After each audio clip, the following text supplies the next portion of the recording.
Yo diría, tenlo por toda la noche, si fuese mi hijo. Si quieres, llévalo a tu casa después, diría. Mateo 28, hermanos, vamos a ir a una de las 5 instancias donde aparece lo que se llama la Gran Comisión. Vamos a estar en Mateo capítulo 28, versículos 19 y 20.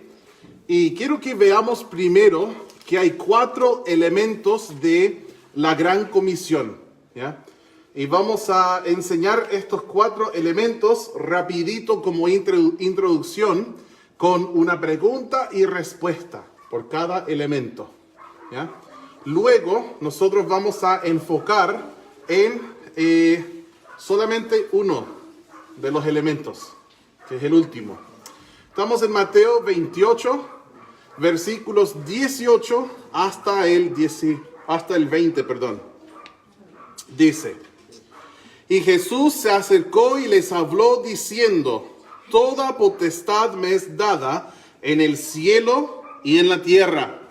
Por tanto, id y haced discípulos a todas las naciones, bautizándolos en el nombre del Padre y del Hijo y del Espíritu Santo, enseñándoles que guarden todas las cosas que os he mandado.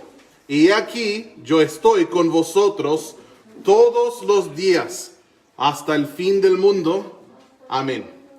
Vamos a orar una vez más. Padre Celestial, gracias por esa instancia que podemos reunirnos con hermanos en Cristo, con el fin de considerarnos unos a otros y estimularnos al amor y a las buenas obras, con el fin de glorificar a nuestro Jesús. Rogamos, Señor, que así, que este propósito sea logrado, que Cristo sea honrado en nuestros pensamientos, nuestras palabras, nuestros cantos, nuestro dar, todo lo que nosotros hacemos en esa reunión, que sea para Jesús y no para nadie más. Pedimos, Señor, que en este tiempo de enseñanza que tú me guíes, que me ayudes a decir las palabras que te agradan a ti. Protégeme, Señor, del temor al hombre, de tener miedo de decir algo que no le va a gustar a alguien, sino de siempre hablar lo que está de acuerdo con la sana doctrina y siempre decir las palabras que a ti te agradan, Señor. Enséñanos y nosotros responderemos con fe, poniendo en acción lo que tu palabra dice. Pedimos que nos des luz sobre este tema del discipulado, del ser un seguidor consagrado de Cristo y hacer discípulos por ti, Señor. En el nombre de Jesús oramos. Amén. Como yo dije, nosotros podemos resumir la Gran Comisión con 4 preguntas y 4 respuestas, según lo que nosotros leemos en este pasaje. ¿Cómo me mira? Me vuelve a los días cuando iniciamos, porque sí o sí tenía uno de ellos en mis brazos predicando. Sí que no eran tan gorditos, pero o esto o tengo menos músculo, no sé cuál de los dos. La primera pregunta es esta: ¿a dónde debemos llegar? Y la respuesta es: a todo el mundo. En este pasaje habla de hacer discípulos a todas las naciones. O en Marcos 16:15 dice: id por todo el mundo y predicad el evangelio a toda criatura. Entonces, ¿a dónde debemos llegar? A todo el mundo. ¿A quiénes debemos predicar? A toda criatura. ¿A quiénes debemos? Oh, no le gustó eso. Yo pensé que quería dormir. Probamos. Está bien. Me siento un fracaso ahora. Entonces, ¿a dónde debemos llegar? A todo el mundo. ¿A quiénes debemos predicar? La Biblia dice: a toda criatura.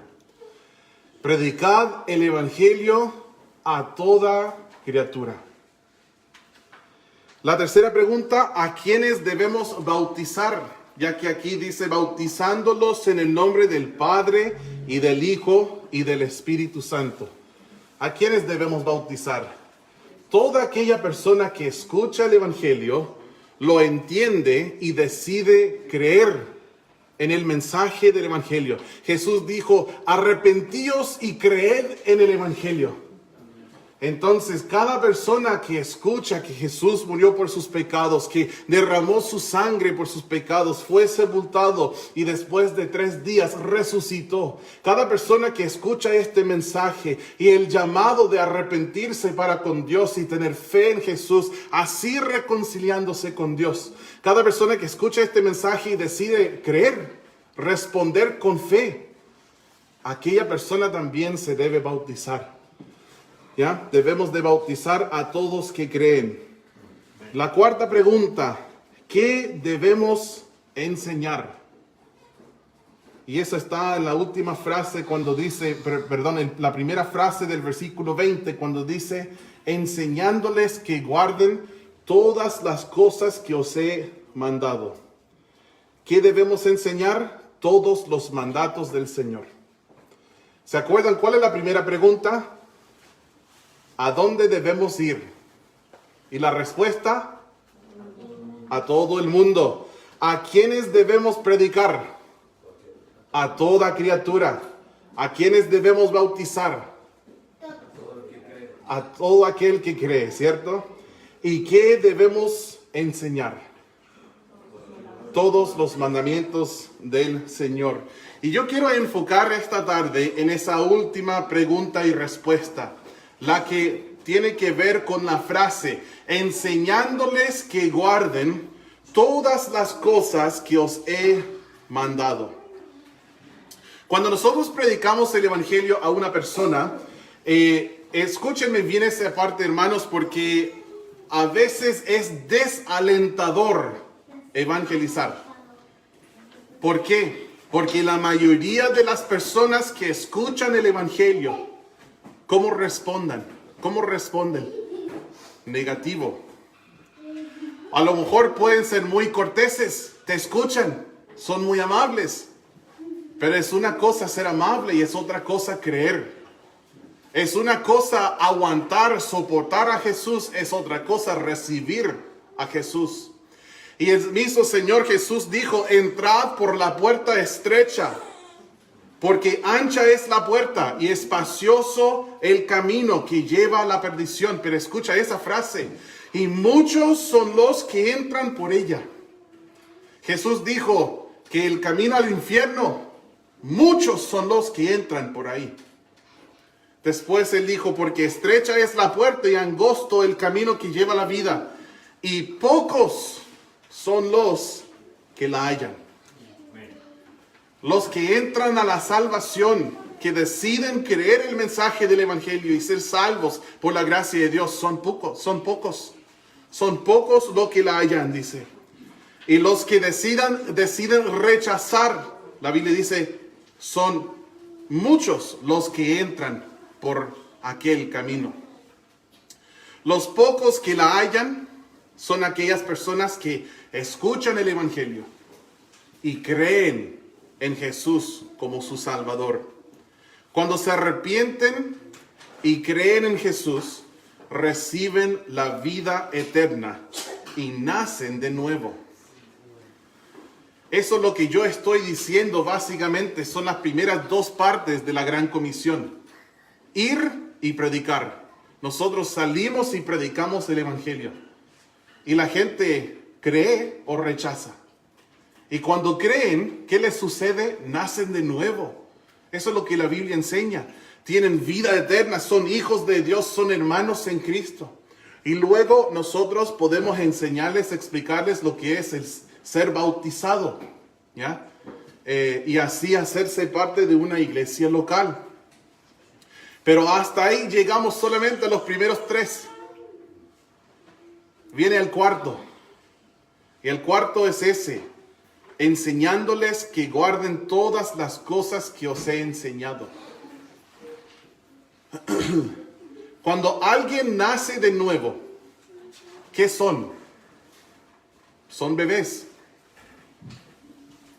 Estuve conversando con Diego esta semana, cuando nos juntamos y hablamos de esto, de la madurez espiritual, de ser un bebé en Cristo versus uno que es maduro en Cristo. Y hablamos de que uno consume leche y solo puede tener leche, y el otro puede tener alimento sólido. ¿Ya? Creo que Bautista tiene como 2 años, me decía, ¿o no? Entonces Bautista ya come lo que sea. Me imagino que ya habrá agarrado un costillar de cordero en un asado al palo y empieza a chupar la carnecita que lleva, ¿cierto? Pero cuando un bebé tiene 1 año, a veces solo come papilla, ¿cierto? Después, cuando tiene 6 meses, normalmente solo come leche. ¿Eso es malo? No, no para nada. Pero si el niño tiene 5 años y sigue comiendo leche, solamente leche, algo está muy mal, ¿sí o no? Algo está muy mal. Habrá sido muy malnutrido este niño porque solo come leche.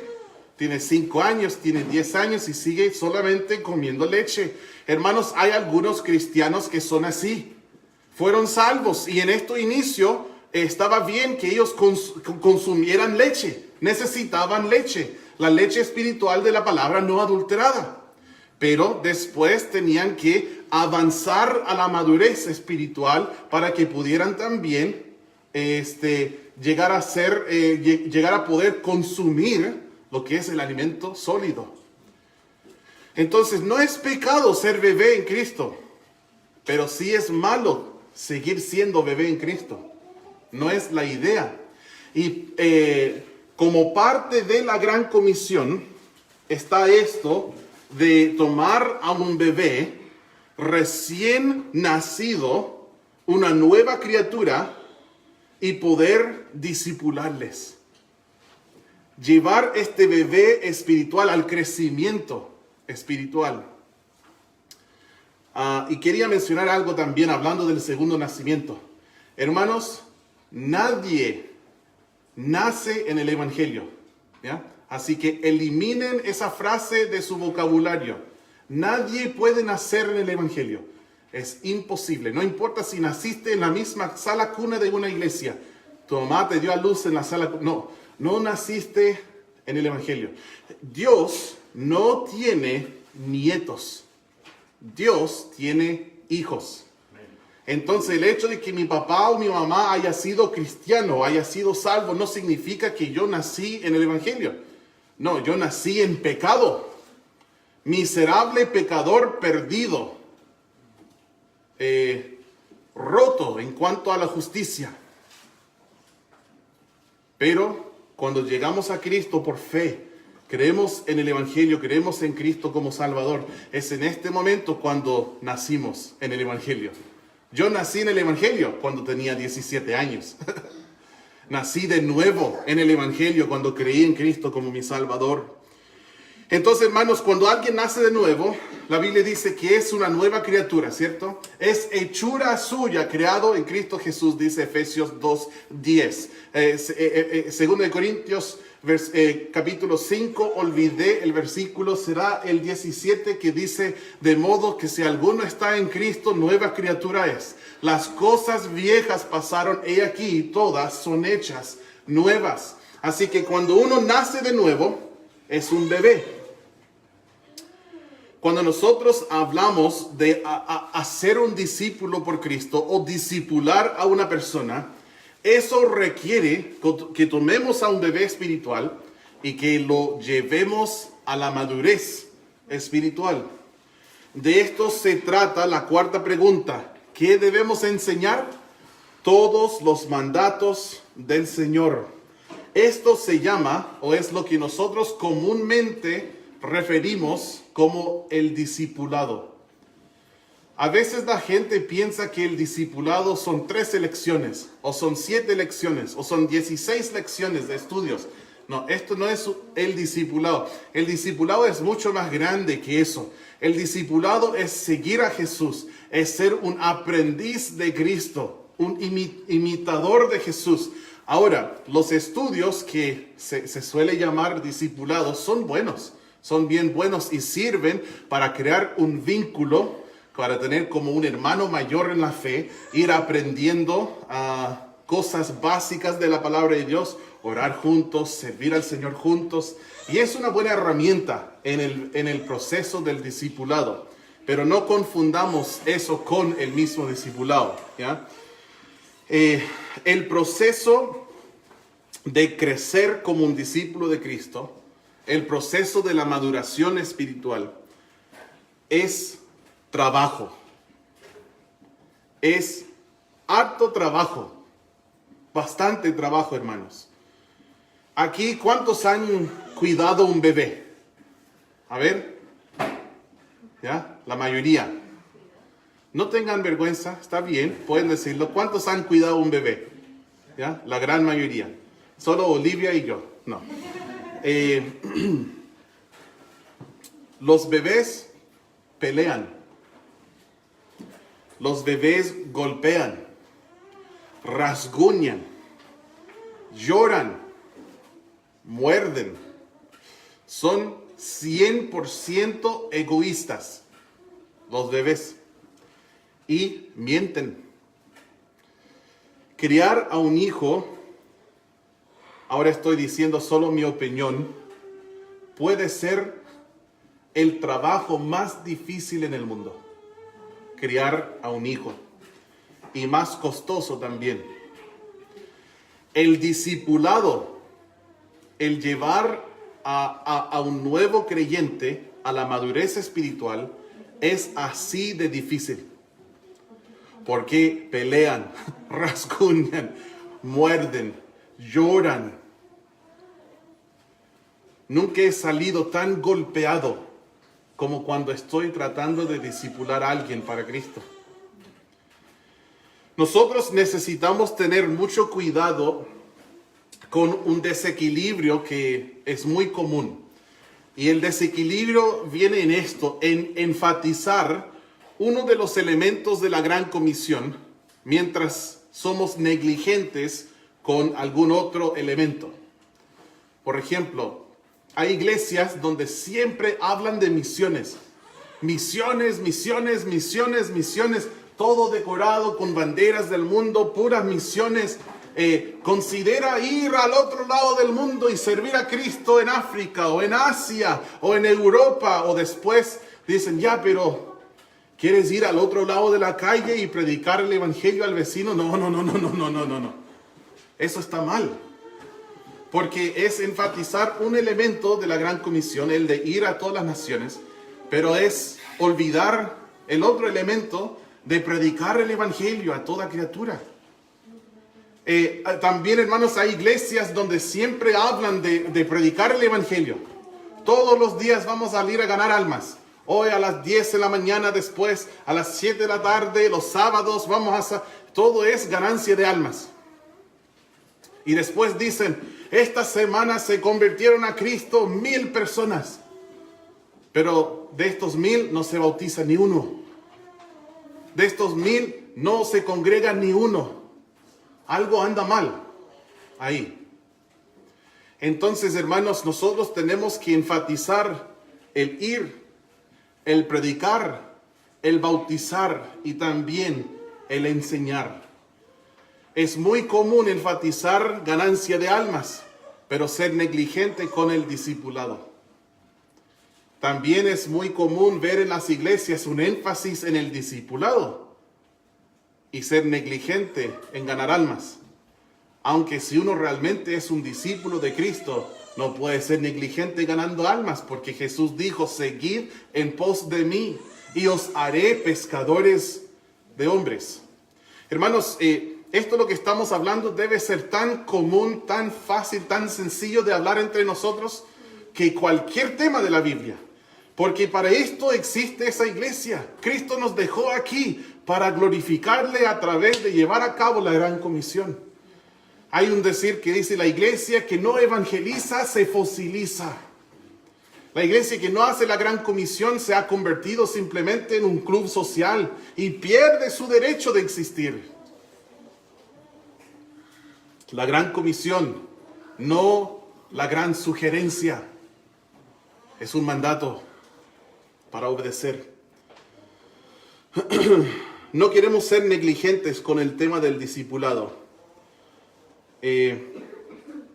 No sé si ustedes han escuchado que en algunos lugares del mundo existen leyes de refugio seguro. ¿Han escuchado de eso, no? Muchas veces tiene un símbolo de un bebé envuelto como en una sábana, y ese símbolo significa que aquí existe la ley de refugio seguro. ¿Y a qué se refiere? Si son leyes que hacen provisión para las personas que no se sienten capaces de seguir cuidando un bebé. Y hay zonas seguras en estos lugares.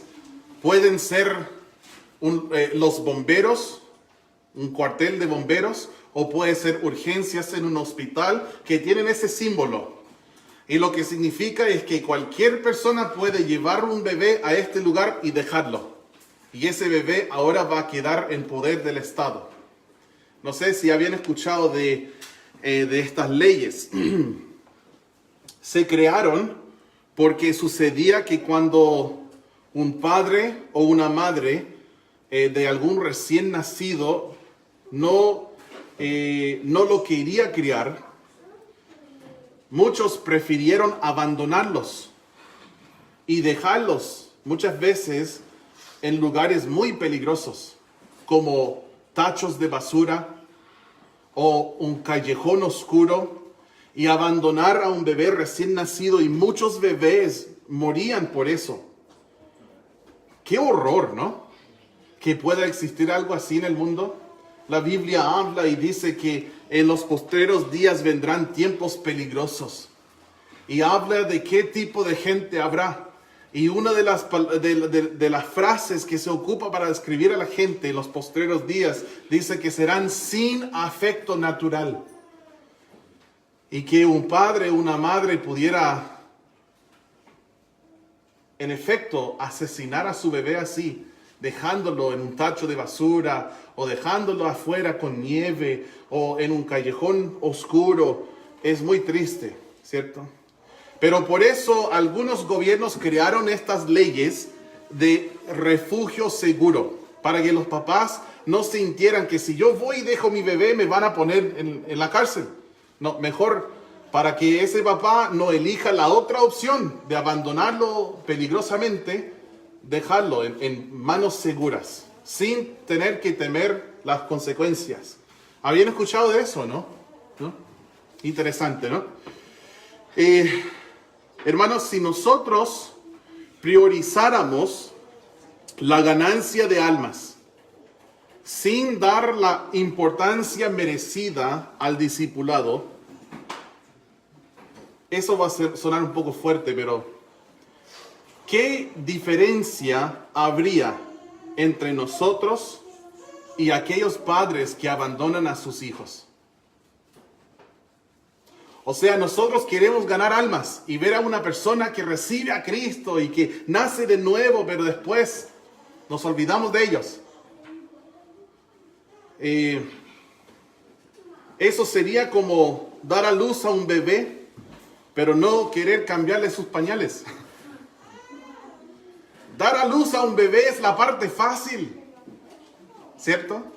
La parte difícil es quedarse despierto toda la noche cuando llora el bebé. O después cuando deja los pañales y dice en la medianoche: ¡Mamá! ¡Tengo que ir al baño! Y uno dice a su cónyuge: te toca a ti, quiero dormir. No, es fácil tener un bebé, pero es difícil criar a un bebé. Todos quieren tener a un bebé, espiritualmente hablando, pero nadie quiere cambiar sus pañales. Gálatas capítulo 4, hermanos. Acompáñenme, por favor. Gálatas 4.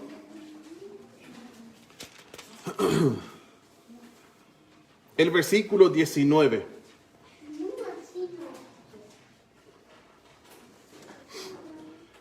Gálatas 4:19 dice: hijitos míos, oh qué cariño con el cual Pablo se refería a sus hijos espirituales. Hijitos míos, por quienes vuelvo a sufrir dolores de parto, hasta que Cristo sea formado en vosotros. El apóstol Pablo está escribiendo a unas iglesias, porque en los primeros versículos esa carta se dirige a las iglesias de Galacia. Él se está refiriendo a unas iglesias bien problemáticas, algunas iglesias que estaban teniendo bastantes problemas doctrinales, con gente que quería enseñar otras cosas que no eran bíblicas. Que uno quizás podría sí empezar la fe cristiana por fe.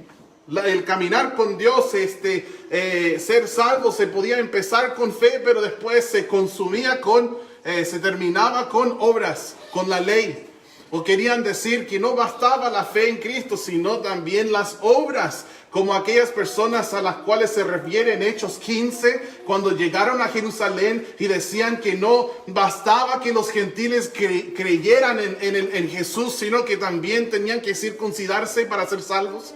Eran personas así, que predicaban otro evangelio, que la Biblia dice que sean anatemas por este otro evangelio. ¿Saben que en Coyhaique andan gente por ahí predicando otro evangelio? Un evangelio que dice la salvación es por las buenas obras, o un evangelio que enseña que la salvación se pierde, o un evangelio que dice que es solo por sacramentos que tú puedes tener vida eterna, o un evangelio que no es de Jesús, sino que es de otro Jesús, y no el Jesús de este libro, sino un Cristo falso. Andan mucha gente predicando falsos evangelios, y yo reitero las palabras del apóstol Pablo y digo que sean anatemas, que Dios pueda parar sus bocas para que dejen de enseñar falsas cosas. Hermanos, que nosotros dejemos de tener la boca cerrada, que se les tape la boca a ellos y que nosotros desatamos la boca. Entonces, escribiendo a ese grupo de cristianos que estaban teniendo muchos problemas, él dice: lo que yo deseo por ustedes es formar Cristo en ustedes. Este es mi anhelo. ¿Y saben cómo es? Es como volver a sufrir dolores de parto. Cuando nosotros pensamos en dolores de parto, pensamos en el nacimiento, ¿cierto? Pero él está diciendo: no, ustedes ya nacieron, son salvos. Ahora estoy trabajando en el discipulado, en verles a ustedes conformados a la imagen de Cristo. Crecer espiritualmente, dejar de ser bebés, dejar de ser canales, sino espirituales, maduros, que puedan recibir alimento sólido. Pero ¿saben qué? ¿Cómo es? Es como volver a sufrir dolores de parto. Pero ¿sabe la diferencia? En el nacimiento, los dolores de parto son cortos. Bueno, yo digo eso porque no los viví. ¿Cierto?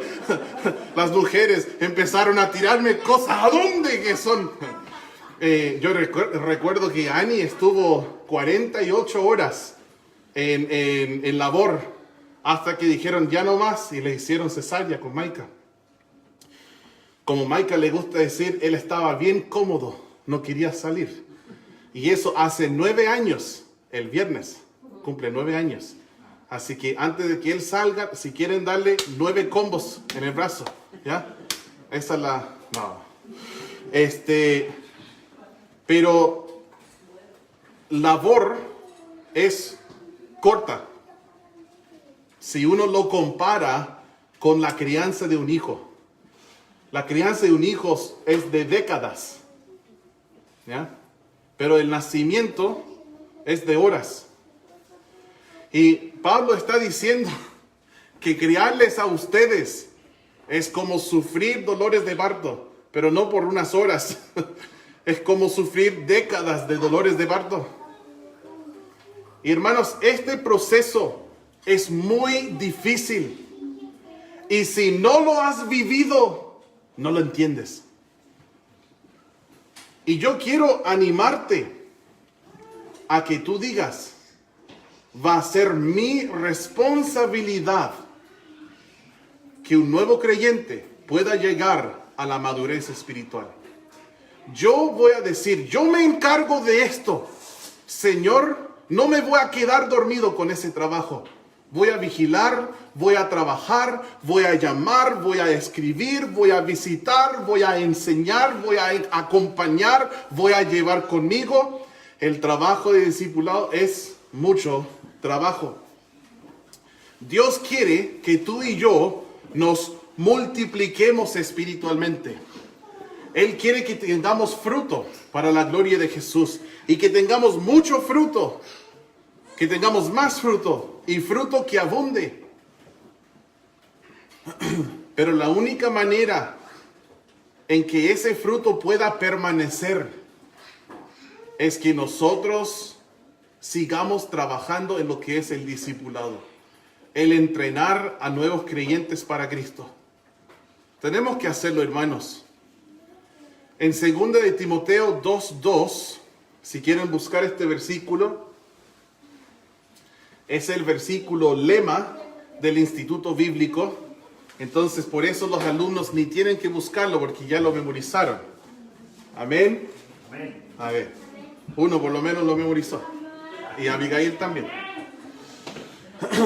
Este versículo dice: lo que has oído de mí ante muchos testigos, esto encarga a hombres fieles que sean idóneos para enseñar también a otros. Nosotros podemos ver en blanco y negro en este versículo 4 generaciones espirituales. Tenemos Pablo, tenemos Timoteo. Lo que tú, Timoteo, has oído de mí, Pablo, esto encarga a hombres fieles, tercera generación, que sean idóneos para enseñar también a otros. 4 generaciones en blanco y negro en el versículo. Pero si nosotros usamos la imaginación un poco y escudriñamos con el libro de Hechos, podemos agregar una 5ª generación, que es las personas que invirtieron en Pablo, como Ananías, por ejemplo, y Bernabé.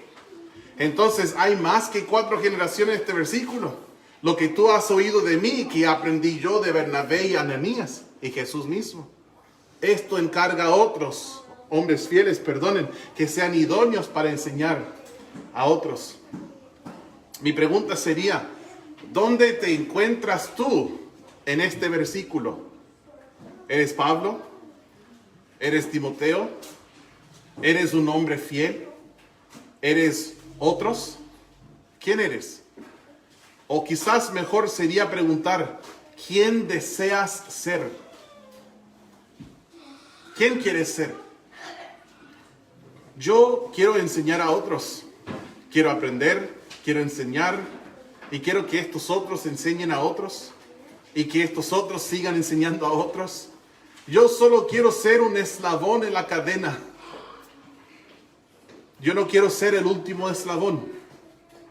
Cuando el Evangelio llegó a tu vida y creíste en Cristo, comiste del pan de la vida, ¿fue el último eslabón en una cadena? ¿O tú vas a repartir ese pan a otros? Hermanos, cuando nosotros ganamos almas, nuestra meta es que el ganado se convierta en un ganador de almas. Cuando nosotros discipulamos a una persona, nuestra meta es que aquella persona se convierta en un discipulador. Para que sepan, discipulador no es una palabra en castellano, pero como yo soy gringo, puedo decirla, ¿ya? Ustedes no tienen excusa.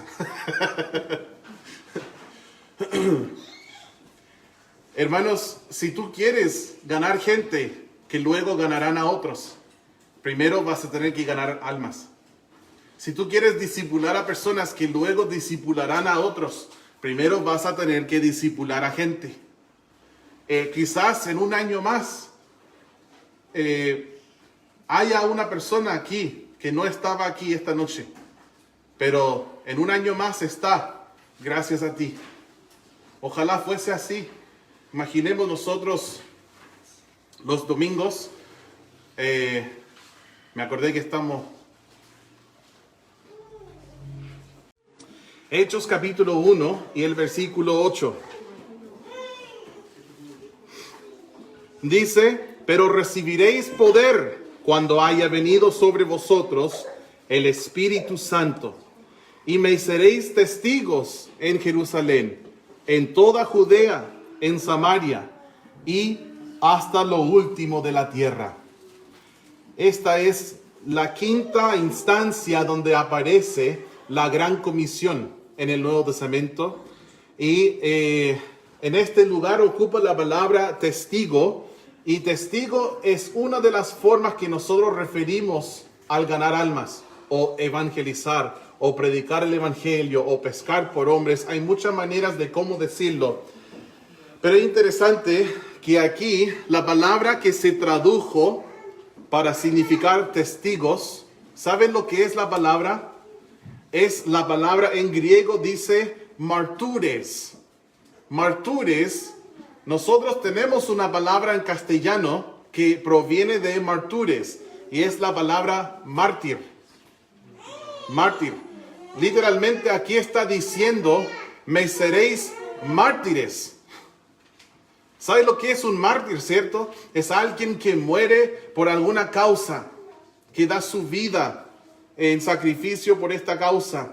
Yo te haría la pregunta, ¿estás dispuesto a morir por el trabajo de la gran comisión? ¿Estarías dispuesto a morir por Cristo? Este es el llamado que Él nos dio de ser testigos en Jerusalén, en toda Judea, en Samaria y hasta lo último de la tierra. Hermanos, yo he encontrado en mi vida como hijo de Dios, mi vida cristiana, me he dado cuenta que es muy fácil proclamar, yo sí moriría por Cristo. Pero las palabras son muy baratas, ¿cierto? Es fácil decir, yo moriría por Cristo. Pero ¿sabes lo que es más difícil que decir, yo moriría por Cristo? Es más difícil vivir para Cristo. Ser un mártir vivo, un sacrificio vivo. Alguien que diga, todos los días me voy a negar, voy a tomar mi cruz, voy a seguir en pos de Jesús y le voy a servir con mi vida. Hacer discípulos te va a costar, te va a costar. Es costoso. Es muy costoso. Cada vez que yo empiezo a discipular a alguien, yo sé algo. Esta relación, este nuevo vínculo, me va a costar. Me va a costar tiempo. Me va a costar muchas veces sueño. Si la persona empieza a tomar malas decisiones, después no puedo dormir en la noche. Me va a costar dinero. Quizá me van a decir, oiga pastor, ¿me puede prestar? Me va a costar muchas cosas. Energía, frustración. Decimos, ya, vamos a juntarnos el miércoles a las 15 horas para un discipulado. Y voy, estoy esperando. Bueno, está bien, estamos en Chile. Entonces, a lo mejor van a llegar 10 minutos tarde. Yo esperando. Ya quizá van a llegar 30 minutos tarde. Ahí le mando un WhatsApp. ¿Cómo estamos? Le estoy esperando. Me dejan visto. Oh, pero si me dijo que viniera para que estudiáramos. Hermanos, te va a costar. Te va a costar. Hay un versículo en 2 Corintios. Me gustaría que lo busquen. 2 Corintios 12, versículo 15.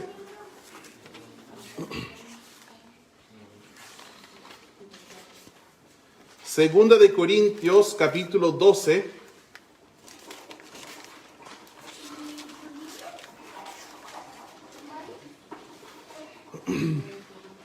Segunda de Corintios 12 y el versículo 15.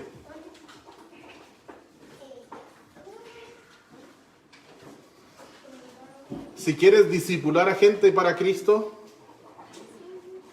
que este versículo sea tu lema. Yo con el mayor placer gastaré lo mío, y aún yo mismo me gastaré del todo por amor de vuestras almas, aunque amándoos más sea amado menos. ¿Sabes que muchas veces el amor de un discipulador no tiene, se dice recíproco? ¿Está bien dicho? No te devuelven el amor. Al contrario, muchas veces la gente te va a pisotear. La gente te va a ignorar. Hemos tenido gente que trabajamos mucho en sus vidas y después nos mienten, tratan de aprovecharse, estafar. Pero hermanos, uno tiene que estar dispuesto, no digo ser tonto, pero estar dispuesto a sacrificarse, gastar de lo suyo y ser gastado uno mismo. ¿Sabes qué? Cuando tu discípulo te llama a la 1 de la madrugada, contesta. Si tu hijo dice de la taza en el baño, papá, fui número 2, son la 1 de la madrugada, tienes que ir y limpiarle su trasero. Entonces, cuando tu discípulo te llama en la madrugada, contesta. También te necesita. Yo recuerdo cuando fui salvo, el hombre que se invirtió tanto en mí fue policía en la ciudad de Anaheim, donde yo nací, en la ciudad de Disneyland, en California. Yo recuerdo conversando con él horas. Y ese hombre tenía 3 hijas, tenía su esposa, era policía, y aún así encontraba el tiempo de conversar conmigo, empezando a las 11 de la noche hasta las 2 de la madrugada. ¿Quién tiene ese tiempo? Siendo marido, siendo papá, siendo trabajador. Nadie tiene ese tiempo. Pero él estaba dispuesto a gastarse por mí. Y nosotros tenemos que tener también esa disposición.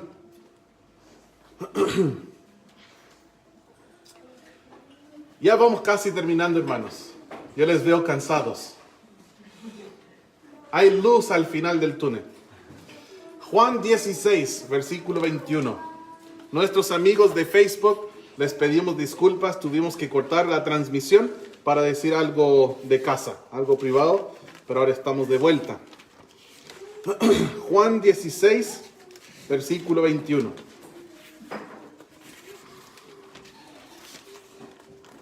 Este versículo es interesante.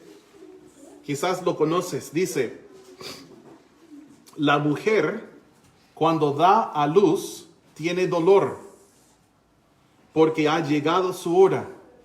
Pero después que ha dado a luz un niño, ya no se acuerda de la angustia por el gozo de que haya nacido un hombre en el mundo. Hermanos, sí es trabajo ganar almas y discipular. Sí es una vida que requiere abnegación, sacrificio de sí mismo. Pero óiganme ese punto bien. La vida de aquella persona que hace discípulos es una vida de mucho gozo, de mucho regocijo. Hay un versículo en 3 de Juan, es el versículo 4, que dice: yo no tengo mayor gozo que este, el oír que mis hijos andan en la verdad. No tengo mayor gozo que esto.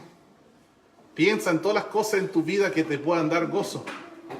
No tengo mayor gozo en saber y ver y escuchar que mis hijos aman a Dios y caminan en su verdad.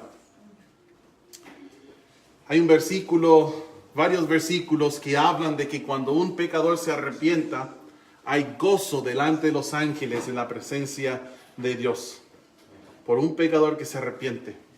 La vida de un cristiano muchas veces sí es sembrar en lágrimas, pero luego es cosechar con regocijo. Te hago la pregunta, hermano y hermana. ¿Estás dispuesto a pagar el precio para ser discípulos? Vamos a orar. Padre Celestial, quiero decirte gracias por tu palabra. Gracias porque mis hermanos estaban muy atentos. Pero no solo queremos estar atentos para escuchar y ser movidos, sentir convicción en el corazón, sino nosotros también queremos responder a esa convicción. Sabemos que el Espíritu Santo nos está hablando y queremos responder a eso. No queremos endurecer el cuello, no queremos cerrar los oídos, no queremos tener un corazón duro. Queremos ser sensibles a tu palabra para que nos hables y para que te hagamos caso, Señor. Así que te ruego que cada hermano que esté escuchando pueda dejar que la palabra tome raíz en sus corazones, que fructifique y que produzca buenas obras en la vida, porque tenemos fe en ti y fe en tu palabra. Gracias, Señor. Aumenta nuestra fe para la honra y la gloria de Jesús. Ruego que la Iglesia Bíblica Bautista de Coyhaique sea un faro para el mundo entero, para que toda criatura pueda oír que hay un Salvador, que entregó su vida por ellos, derramó su sangre por sus pecados, y después de 3 días Él resucitó. Úsanos, Señor, para que se haga realidad, que todo el mundo oiga de Cristo, y que todos los salvos puedan ser bautizados después, y que todos los bautizados puedan aprender tu palabra y seguirte como seguidores consagrados de tu Hijo Jesús. Gracias, Señor, oramos en su nombre. Amén.